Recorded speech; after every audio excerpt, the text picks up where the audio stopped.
Hey there, everybody. So a couple months ago I was talking to my buddy Pat, aka author Austin Chambers, author of the Cascadia's Fallen series, which I'll put a link down below so that way you can check out his books. But he's also a YouTuber. He has his own YouTube channel, Cross Cannon's Readiness, and so it's sort of a prepper channel. And I don't consider myself a prepper, but he's a pretty good prepper, and I was thinking, hey, he doesn't have a garden. He was saying that he didn't have time to put his garden together. He didn't have any plants for it, didn't do any starts. So since he's also a fellow vet and a buddy of mine, I figured I had some extra time, along with a whole bunch of extra plants left over from the market, and I was going to go and jumpstart his garden. So this is going to be sort of before and after shots. He's done a lot of work on his garden, put in a few little raised beds. So we're going to go, and he invited us to have a barbecue. So we're going to go over there, eat some yummy food, check out his garden, and see how everything went. Alright, so we are over here in Pat's garden area. This is Pat. Don't hold it against me. Hey. So over the next couple years, Pat's going to work on getting his garden going and making more of a prepper. Like I said before, I'm not a prepper. I just like to be a little bit more self-sufficient. But Pat here, he is actually a prepper, and he's really good at it, except for his garden Except area. for the garden, yeah. So, yeah, my wife and I are kind of into preparedness, and so I write books in one side of my business, and the other side is I try to do YouTube channels on preparedness. But not having a garden or chickens is kind of like egg on your face in the prepper community, right?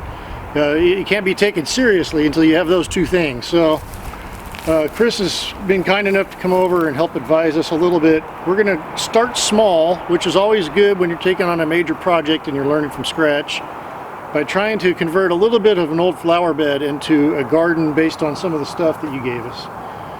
But the goal is to not only reclaim what used to be a really good vegetable garden that's now got, and if you're in the Northwest, you know what Scotch broom is and how bad you hate it.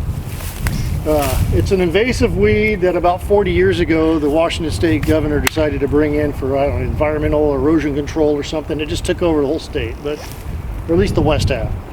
This stuff's nasty, by the way. You got to yank it out. Is the only way to get rid of it. And seeds can last years after they go out.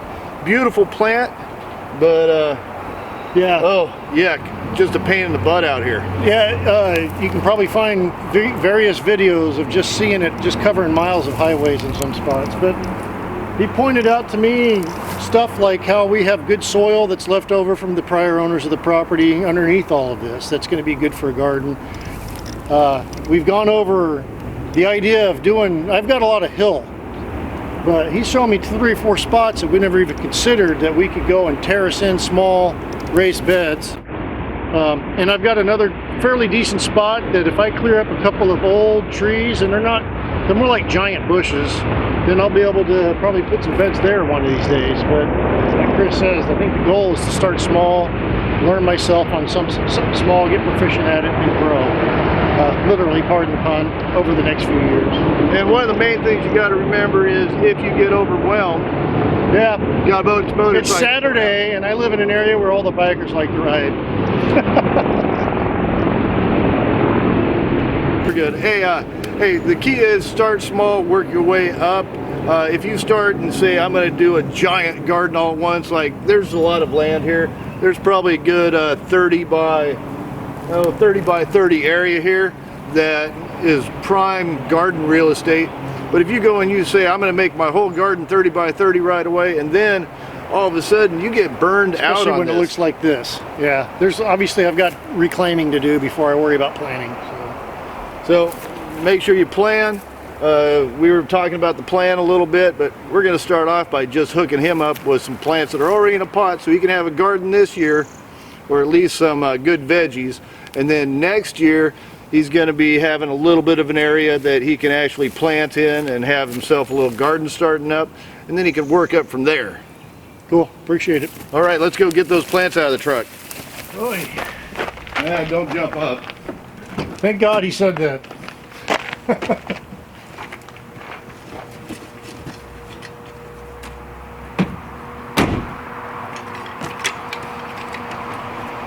See, this is what Navy guys do with e-tools. Well, you can grab them.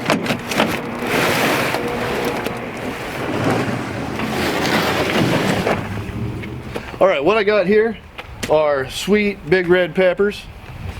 Got a few of these here. This one's a big red, big red, big red. Oh wait, this is banana pepper. Got a banana pepper here. Sweet. Well, actually it is a sweet banana pepper. This jalapeno. These are romaine lettuce, so that way you don't get any of that E. coli that they talk about all the time. Over here, these two are beef steaks. Now, with the beef steak, I actually put a little trellis here for them. It'll probably outgrow this. Okay.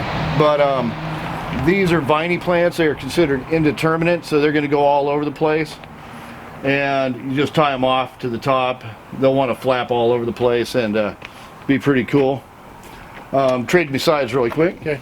You think we're going to have to grow these a little bit? Something a little taller, a little more You might need to. Okay. One of the keys that you got to do with these plants is cut off suckers on your tomatoes. So you get yourself a good sharp pair of scissors. And let me turn this so everybody can see. So this would be considered a sucker right here. And you just cut it off.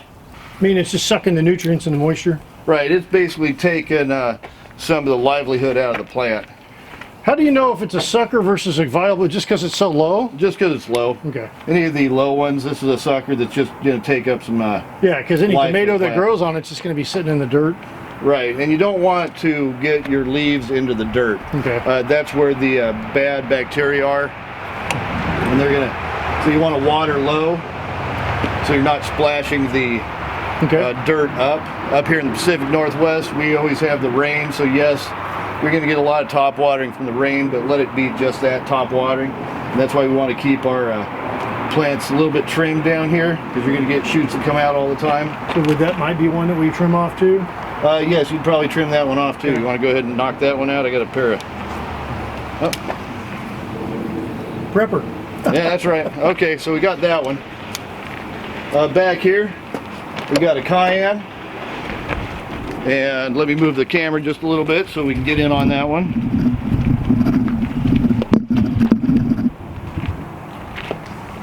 So right here we got a cayenne pepper. Now remember, these are my leftovers. He must know I love salsa. These are my leftovers from the farmer's market. So yeah, they look a little bit weak, but they're still viable plants that are going to produce a whole bunch. When they're free and the guy is helping you, they look great. Back here I got 2 Romas. And then this one is a habanero red. So this one's got some Scoville on it. Okay, so we'll use that for personal defense. Yeah, you homemade pepper spray, right?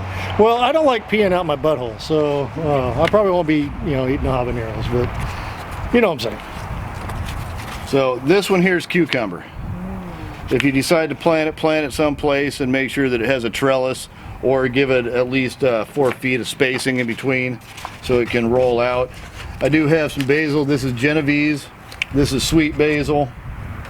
And this is Italian longleaf. Like I said, a little weird looking, so it didn't sell at the market. Okay, Italian longleaf, I'm a newbie. What does that mean? It's more your traditional spaghetti sauce. Okay. But again, the cucumber needs a trellis, huh? If you're going to grow it vertically, so you don't need as much room. All right. If you just set it in the ground, it'll wind up. It needs 4 feet. Because they're heavy. All right. Right. Yeah, all right. Right here, this is dark purple opal basil. Nice. Do you like black licorice? I don't, but I think she does. No, we like No? No. Well, take a taste off and you won't like it. That's all right. Just take a leaf. Just because I don't like black licorice doesn't mean I don't like good herbs and stuff in my food. So Okay. So with basil, I did not prune this one. I don't mind that at all, though. But with basil, you have to prune it all the time. So what you do is you come up above some leaves and you do a little snip. And that's your Italian longleaf. Now these 2 are going to sprout out. But every time you prune, you're going to get 2 that pop out from the sides and grow bigger. Really? That's just one of those weird little facts that you learn about that plant, but you have to learn those little facts about every plant. Right. Just knowing all that stuff you got to learn is a little overwhelming. Am I in the way of the camera? Oh. Did you eat some? Tastes good. That is good. So, this is the Italian longleaf. Or is that? Oh, that's I the think Italian longleaf. Okay. I don't have many of them, but this is the kale. Yep. So the kale is your superfood. This is a mammoth dill. This thing gets about 4 feet tall. Just throw it in the dirt. Now, thyme has a lot of antioxidants in it. I was going nuts last year at the farmer's market, people buying this because of the pandemic coming in, and everybody was wanting something that was healthier for you, that they could make some thyme tea out of this. Okay. Thyme takes over. So if you don't have time to prune the thyme, make sure that you put the thyme someplace where it's not going to go ballistic, or you won't have any thyme left. Its own pot, its own planter, its own garden. All right. Just give it an area that you don't mind overrun with thyme. Okay. Or you won't have any time left. And we could all use more time. The flower beds looked immaculate 4 years ago. Well, it's been 5 now. We bought 4.5. This thing was on the market. It was an elderly widower, but when he and his wife were a little more, and she was alive and they were a little more spry, they were just like immaculate gardeners. So we looked back at the photos on Zillow and stuff, and it looks awesome 5 years ago. We were thinking about, we're definitely going to keep these big, tall rose bushes, right? And we've watched enough stuff on, we feel confident in being able to get in there and trim them back, get rid of the dead material on them. And there is a rose here, and here obviously. But this yard, other than one small area you'll see where they used to have a vegetable garden, which is halfway down that hill to the shop. Yep. This yard is the place with the best light. So we're almost thinking about putting a raised bed at least there. There is plumbing throughout. Some of it needs some repair work, and none of it's automatic, but that's okay. You can see we got raised heads and stuff. So I'm pretty sure we could quite easily do a little attachments that gives us the ability to put watering hoses and stuff on it, right? But we were thinking about doing like an 8-footer here. I was almost tempted to throw a small, like a 4-footer in between these rose bushes. And although we do get some shade because of these branches, we're contemplating, I'm open to the idea of putting some narrower ones along there, but definitely over at that end of the yard, we're gonna try to add some raised beds. All right, everybody. Well, I got Pat hooked up with some plants back here. He can leave them in here all year. He can plant them into something bigger. Gives him a little bit, one more project to add to his many. We call it incentive. Make sure that you check out his YouTube channel, Cross Cannon's Readiness. Hopefully I said that one right. Yep. And I had a rebranding change lately, so. And I hope you enjoyed the video. If you did, hey, give me a big thumbs up, push that subscribe button. Thanks for watching, and have a great day. Thank you.